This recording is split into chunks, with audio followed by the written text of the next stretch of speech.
My name is Semhal Guesh. I'm the CEO and founder of Kabana Leather here in Ethiopia, Addis Ababa.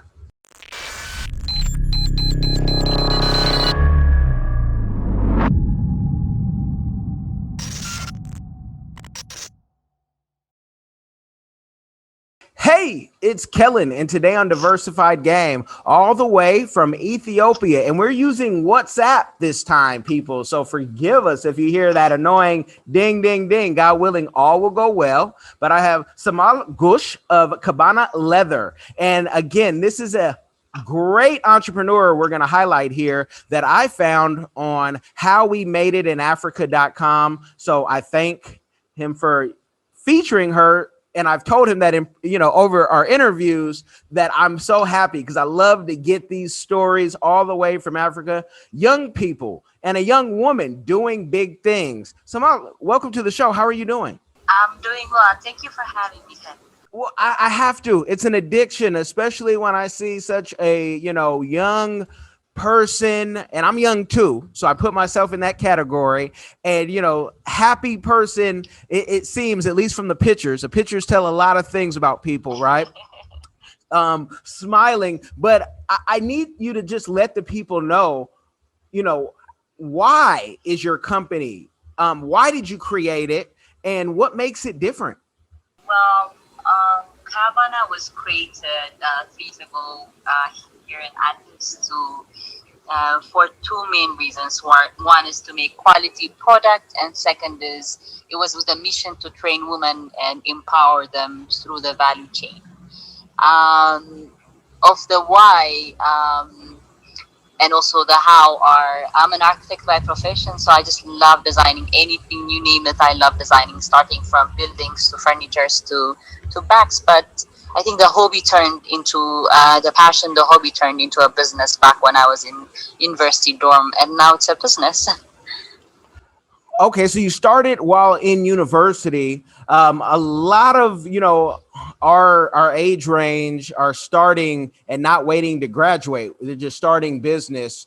What were some of the barriers when starting? Because it's not like leather is cheap, no matter where you get it. I think you just said that leather was not really a cheap thing to buy from with a bulk and start manufacturing, but I started by upcycling small waste leathers that are out of the factories, and just started making them um, small bracelets and like necklaces and jewelry, and like like small materials out of it. So first thing is I was not at the age to know business so great, so there were a lot of challenges, like it was a learning curve. And next was material, space, working space. All of this were not available, so I think I had to make do with what was available around me.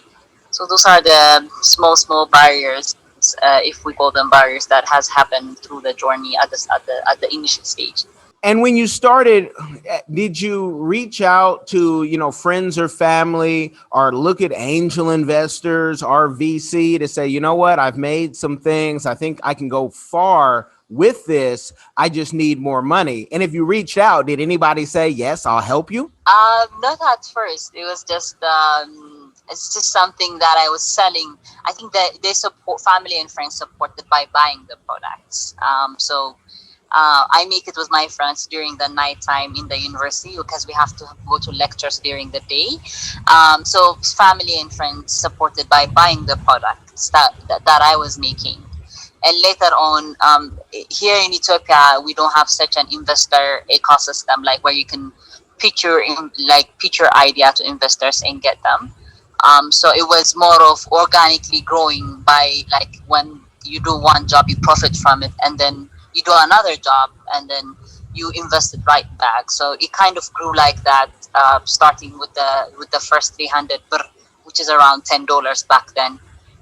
Just reinvesting it back again and again. So I couldn't actually legally structure it back then. So I had to establish it 3 years ago, legally, to an export company, after a lot of learning and failure throughout the last few years. Now, you talk about what Ethiopia doesn't have, but what it does have are great minds, people who have a lot of ideas, and we know that venture capitalists are coming to Africa and looking for, the next great thing that they can sell around the world.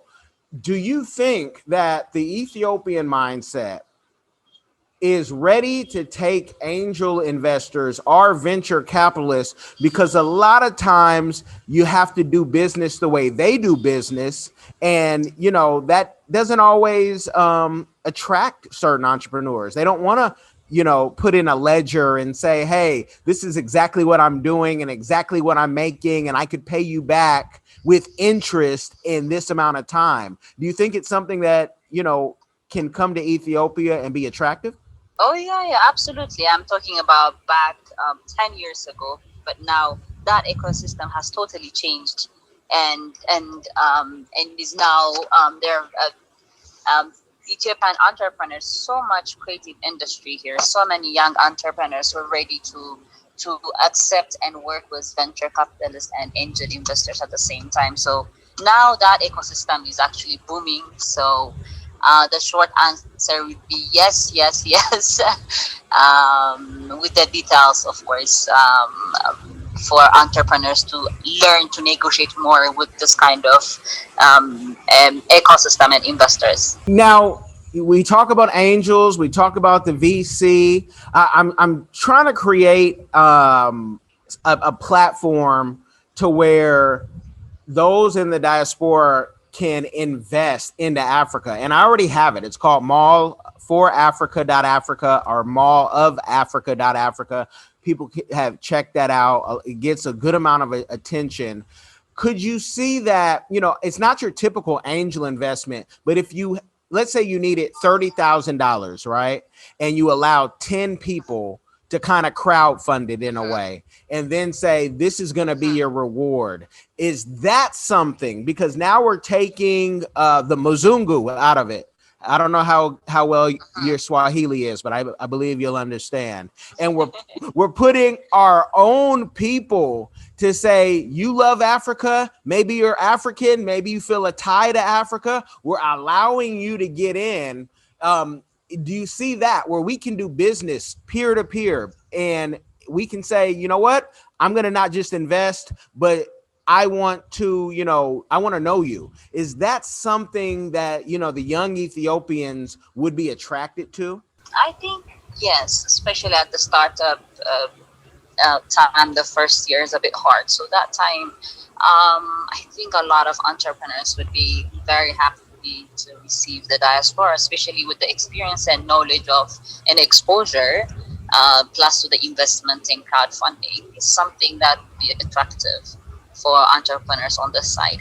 Now, being a woman in Africa, period, doing business. Oh my goodness. I can tell you the stories that I hear people say. Women, she's having a great business, but I can't deal with such a woman because she'll be telling me what to do because she doesn't need me. What are your thoughts on this revolution of women not just doing business, but being successful?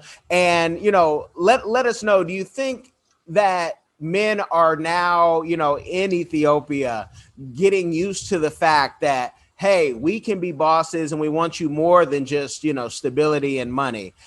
Because a lot of men feel intimidated. That is true. That is true. We have it not only there, but we have those ones here. But we also have supportive men at the same time. I mean, success doesn't come at a easy pace here, and I think men in the business industry would understand it, but maybe those who are not in the business sector would not understand it as much. Let alone a business. Imagine running a full-blown factory like Kabana. So that by itself gives you a kind of intimidations, maybe, but at the same time, it also that also gains your respect amongst your peers. So I think the man by himself has to be confident enough not to be intimidated. She's basically saying no punks allowed. You can't be a sissy type of a man who's going to be intimidated by someone else doing their dream. And I have to get in your business and just know, when you talk like that, are you single? Are you married? Do you have children? Well, I say my children are now the children of my employees. So it's a yes and no answer. We have a little daycare in our factory where employees kind of can bring their kids and they stay there. So I do have children through the, but not yet of my own. But maybe in the next few years, God willing. Okay, and we know that you have plenty of time, so there's no rush. Just want to always highlight, if you do have children, or if somebody says, "Hey, I did this and I've had X amount of children," and sometimes they've done it alone, we want to give those props, because business is not easy just doing it being single. But then when you add other people to it, and then little people, we just we want to get to know you. And in getting to know you, I know that you've been to the magic show here in America. Most of my audience will be familiar with the magic show. I've talked about it so often.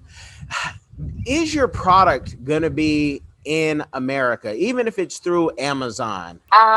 We have a retailer, not through Amazon, but in Seattle we have a retailer company called Sabak, and you can find them on Instagram and website. We're not there directly, but we're there through our distributors and retailers. And we work with a big company called Fashionable, who's a brand called Able. Those ones are located in Nashville. Hopefully next year we can directly be there. But for now, we have a trusted partners there retailing Kabana products. Oh, you and I are going to talk after this interview about things I cannot share right now, but okay. I love to hear that. And so when you get into the retail, there's so many, ways you can be in stores, but that costs you money because you have to pay for the shelf space. You can go online, consumer to consumer, trade shows, wholesale. What's the first method that you see, at least for the US and European markets, that you say this is how it's going to work? Online, I think e-commerce is a big accessibility, especially during this pandemic. That I say that works and that will continue working. Okay, so the online, which will allow you to keep most of the profit, and that's beautiful. Have you looked at the retail numbers and what they're going to charge you to sell your product, and does that attract you at all? It does, especially if there are like department stores and chain of stores that are located throughout the different states. That is something that is attractive because it's a win-win for both the retailer at the same time for the brand manufacturer, and at the same time it's a huge marketing opportunity when customers, it's like B2C directly rather than the B2B that we work, the business model of B2B that we're working right now. So the numbers are attractive. At the same time, for the long run, that is something also that is attractive. Okay, and so you're open, it seems, to it all. And we're talking about the U.S. and the European market. I know that you also sell in Rwanda and South Africa. What about locally? Where can we find it next time we're in Addis or we're in Mekelle? Where in Ethiopia? Just Google Kabana Leather. It will bring you right to our door. So we have a small outlet within our factory. For now, because we're majorly exporters, like 90% of our products are exported. Locally, we don't have so many shops, but we have the outlet. Maybe 2020 would be something for us to have more conversation on within the team, the management team, to see if it's something that if that COVID-19 kind of. Um, I don't know what's coming. It has shocked us hugely. 2020. So maybe next year this is something that we can think about. Okay. But come to Kabana, just find us on Google and it will bring you to our door. Now, a lot of entrepreneurs, they get hung up and they say, Kellen, I hear you talking to these entrepreneurs. They sound successful, but my product, it's not anything where I've seen hundreds of thousands of dollars yet. So for me to go to manufacturing and get a factory, I need to do that. Can you give some insight on at what point, how many sales did you have to have, on a regular basis for you to say, I'm going to actually get my own manufacturing plant so it can be mine and I can do whatever I want and I can have it be retail? And was that really like as expensive as you thought it was? At first, I didn't have to pay so much rent because I was working from my parents' house. I basically destroyed. My first rent was actually a garage space close to my parents' house, and so for me, I really wanted to manufacture our own products, Kabana's products, because I wanted to control the quality that comes representing the brand. So it was like a no question for me. Like however expensive it was, I wanted to control the quality and see how it is and also experiment. So being an architect makes you want to experiment with different designs. So that gave me the freedom for it. And the element of training women and giving employment opportunity was something that I wanted to play around with and also implemented at first at a small scale and then at a large scale. So in order to do that, I needed to start the manufacturing. So for me, it was no brainer, something that I want to do from the get-go. Oh, and have you ever borrowed a dime from anyone or taken any type of investment? No, Kawana is owned and no, not yet. I love it. I love it. We had that story when you start doing all of your going back after this, post COVID, that story has to be told because so often like entrepreneurs are making it. And I think women have it even worse where people say, well, that's a beautiful woman. That's a smart person, or she comes from such a rich family, and they discredit the hard work that entrepreneurs put in. So that it needs to be told over and over. So people, especially grown men, something about being like 35, they start getting bitter. They start saying, it should have been me. And it should be you, but the steps that you have taken, are probably different. Now, when you got into this business, did you have a mentor who helped you out? Yeah. It's something for us to rethink that women can be independent and running their own business. And it's something that I'm very proud of. The only time I think we had a support, not for the business, but to survive during COVID. The pandemic was partnering up with 12 companies and being supported by Mastercard Foundation to produce PPE products. So that was a project to recover our business during the last year, June, COVID pandemic time. So, but for the business since the start, it actually supported itself. Wow, what a pandemic can do, where you say, okay, we're going to just kind of switch and we're going to make these things because Mastercard said they need them and we're doing good. Talking about doing good, what is a community give back? You've hinted at it throughout this interview that you are doing or that you want to do in the future. No, we are doing. We've been doing it since the first person that we hired. So Kabana is not only a business, but really very holding it as a mission to train women. We recruit this women from different shelters, refugee camps, TVT colleagues, and also from the underprivileged community.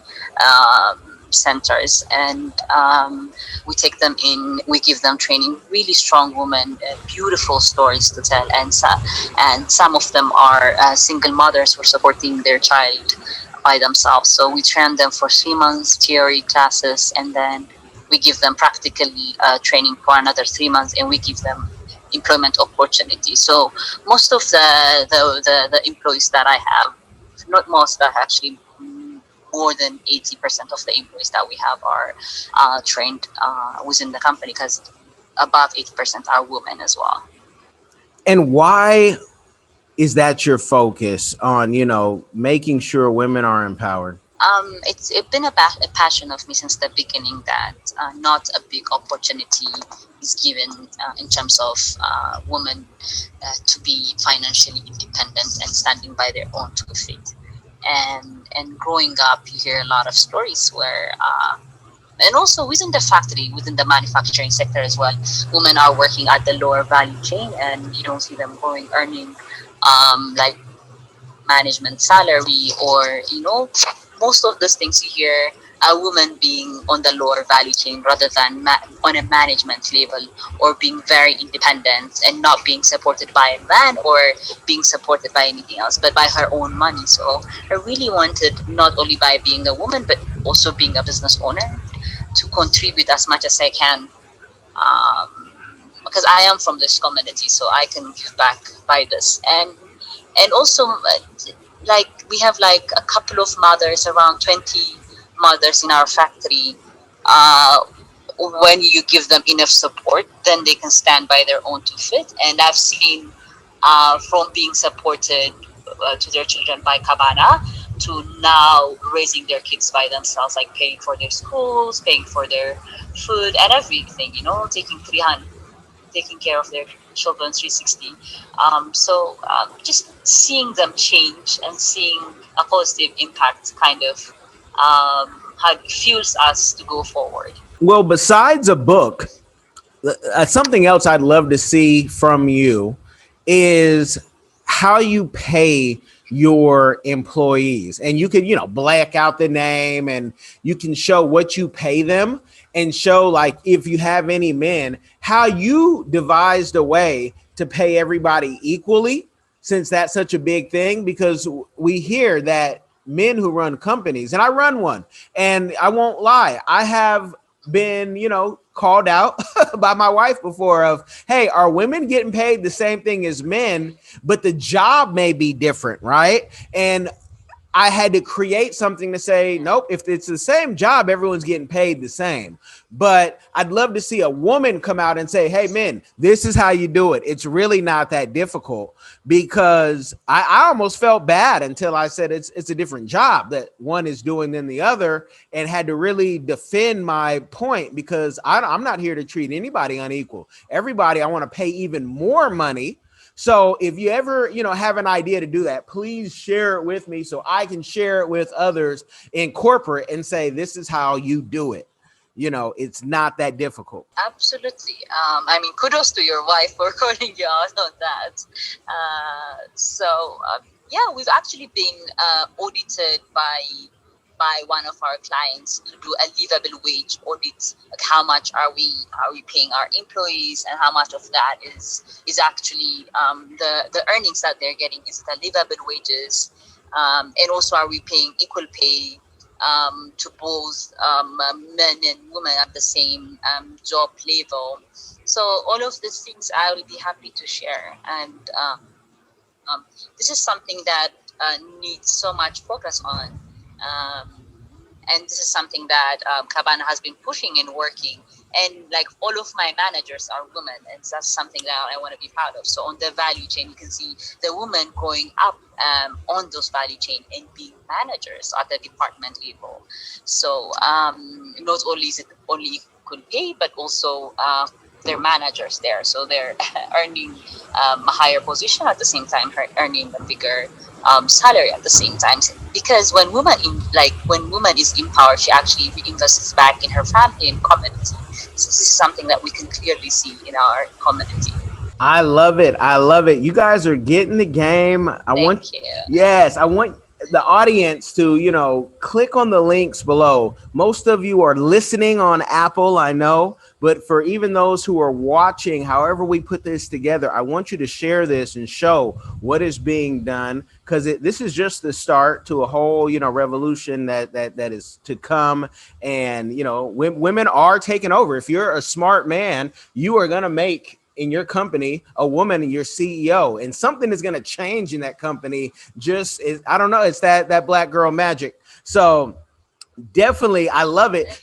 Do you want to leave the audience with anything before we go and take this offline and talk some other type of business? I say buy from women entrepreneurs, especially those ones who are supporting the community, and yes, a little black magic goes a long way. And also try to be as much as possible involved within this business in terms of sharing, highlighting, at the same time pushing those businesses forward. So not only black-owned magic, black-owned businesses at the same time, woman-owned businesses too. So thank you so much for the opportunity. Thank you. And thank you for listening or watching. Make sure you like, share, subscribe, bless somebody else with the game. You cannot be broke if you listen to this show. Be blessed, y'all.